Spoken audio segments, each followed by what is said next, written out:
the shabby boy in the charity hostel. Ravi sat quietly in the last row of the classroom, his frail body wrapped in a tattered shirt with patches on the front. His trousers were equally worn out, their fabric thinning at the knees.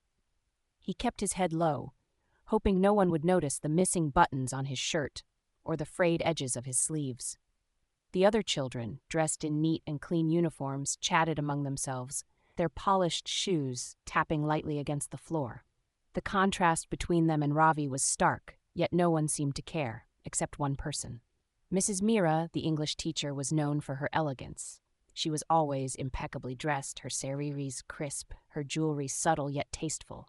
But beyond her appearance, she possessed something rare, a compassionate heart. Today, however, she felt disturbed. Every time she looked at Ravi, her conscience pricked her. After class, she called him aside. "Ravi, why do you always wear the same clothes? They are so worn out. Doesn't your hostel provide you with new ones?" Ravi hesitated, shifting uncomfortably. "Madam, the charity that sponsors me usually sends money for books and clothes every year, but this time, no money came. The hostel manages my food and school fees, but they don't have extra funds for clothes." His voice was steady, but his eyes revealed his pain. Mrs. Mira felt a lump in her throat. She knew the world was unfair, but to see a child suffer like this, right in front of her, was unbearable. She thought about how society paraded wealth in expensive clothes, jewelry, and luxurious lifestyles while ignoring children like Ravi, who didn't even have decent clothes to wear to school.